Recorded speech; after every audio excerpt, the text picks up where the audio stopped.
Hi friends, welcome to Telugu defence news.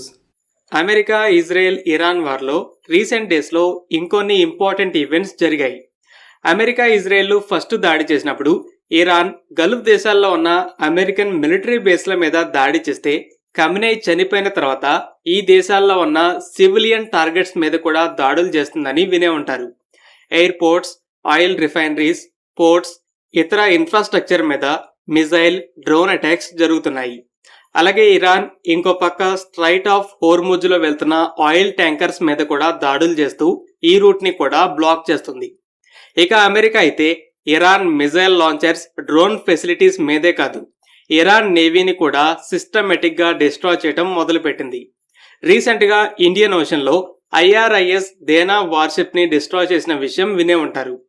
US navy submarine mark 48 టార్పిడోతో దీన్ని సముద్రంలో కలిపేసింది. అయితే ఈరోజు ఐఆర్ఐఎస్ సాహిబ్ బఘేరి అనే డ్రోన్ క్యారియర్ ని కూడా డిస్ట్రాయ్ చేసింది. ఇది world war II aircraft carriers సైజులో ఉంటుంది. దీనిలో డ్రోన్స్, హెలికాప్టర్స్ ఉంటాయి. ఇప్పటి వరకు అమెరికా 30కి పైగా ఇరాన్ షిప్స్ ని డిస్ట్రాయ్ చేసింది. వాటిలో ఇలా ఫ్రిగేట్స్, డ్రోన్ క్యారియరే కాకుండా ఫాస్ట్ అటాక్ బోట్స్ లాంటివి ఉన్నాయి. అయితే ఈ ఈవెంట్స్ అన్ని సపరేట్ గా కనిపించవచ్చు. గల్ఫ్ దేశాల్లో missile attacks, straight of Hormuz లో ట్యాంకర్స్ మీద అటాక్స్, అమెరికా, ఇరాన్ నేవీని డిస్ట్రాయ్ చేయటం. కానీ ఇవి సపరేట్ కాదు. గల్ఫ్ లో నిజంగా ఒక గేమ్ జరుగుతుంది. అమెరికా సడన్ గా ఇరాన్ నేవీ మీద ఎందుకు పడిందో అర్థం అవ్వాలంటే ఇరాన్ అసలు ఏం చేయడానికి ట్రై చేస్తుందో తెలుసుకోవాలి. ఇరాన్ గల్ఫ్ దేశాల్ని ప్రెజర్ చేస్తుంది.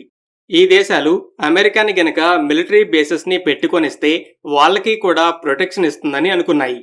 కానీ లాస్ట్ ఇయర్ ఎప్పుడైతే ఇజ్రాయెల్ ఖతార్లో దాడి చేసిందో ఆ నమ్మకం ఆల్రెడీ పోయింది. ఇప్పుడు అమెరికా ఇరాన్ మీద దాడి చేయడానికి ఈ బేసెస్ ని వాడింది. సో ఇరాన్ చేసే అటాక్స్ అనేవి అమెరికన్ మిలిటరీకి చోటు ఇస్తే ప్రొటెక్షన్ విషయం పక్కన పెట్టండి, మీరు కూడా ఇంకా రిస్క్ లో పడతారని మెసేజ్ ని పంపుతుంది. ఇక స్ట్రైట్ ఆఫ్ హోర్ముజ్ ని చూస్తే Iraq, Bahrain, Qatar, UAE, Saudi Arabia లాంటి దేశాల ఎకానమీ మెయిన్ గా ఆయిల్ మీదే నడుస్తుంది. వాళ్ళు ఎక్స్పోర్ట్ చేసే ఆయిల్ ఈ చెక్ పాయింట్ గుండా వెళ్ళాలి. ఈ స్ట్రైట్ నుండి వరల్డ్స్ 20% ఆయిల్ వెళ్తుంది. బ్లాక్ చేస్తే గ్లోబల్ ఆయిల్ మార్కెట్స్ అనేవి షేక్ అవుతాయి, ఆయిల్ ప్రైజులు విపరీతంగా పెరుగుతాయి. కానీ దీనివల్ల ఎక్కువ రిస్క్ ఈ గల్ఫ్ దేశాలకి. కస్టమర్స్ ఎలాగో ఆల్టర్నేటివ్ సోర్సెస్ తో మేనేజ్ చేసుకుంటారు. కానీ ఈ దేశాలు ఆయిల్ని అమ్ముకోలేకపోతే వాళ్ళ పరిస్థితి ఏంటి? ఎకానమీ మీద చాలా ప్రెజర్ పడుతుంది. సో ఈ గల్ఫ్ దేశాల్లో అమెరికన్ మిలిటరీ బేసెసే కాకుండా సివిలియన్ ఇన్ఫ్రాస్ట్రక్చర్ మీద దాడులు ప్లస్ స్ట్రైట్ ఆఫ్ హోర్ముజ్ ని బ్లాక్ చేయడం వెనుక ఇరాన్ కి 2 గోల్స్ ఉన్నాయి.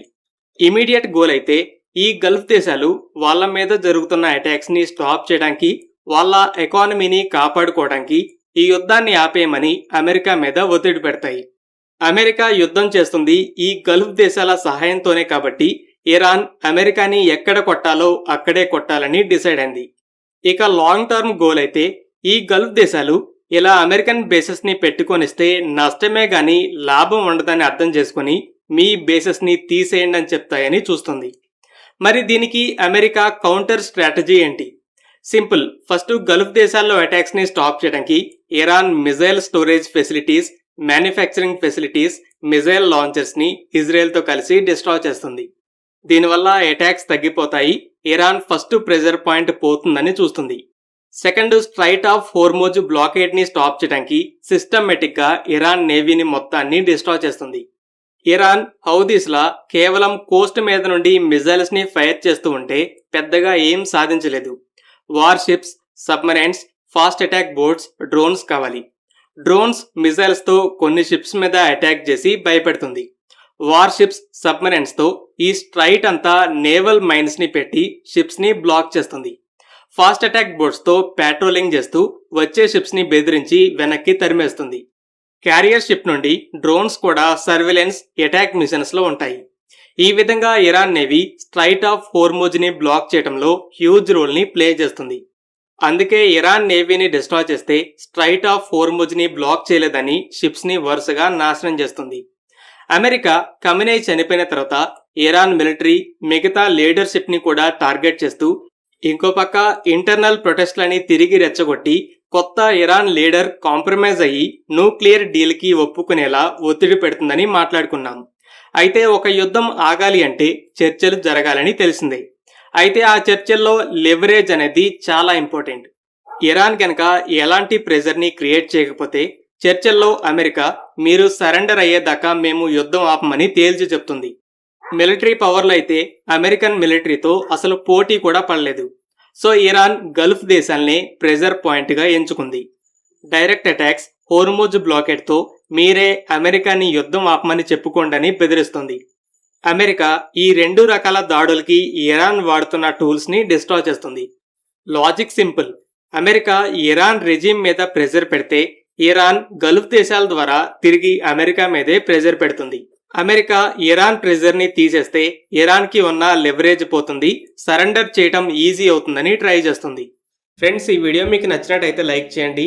అలాగే మరిన్ని డిఫెన్స్ అప్డేట్స్ కోసం మన ఛానల్ని సబ్స్క్రైబ్ చేసుకోండి.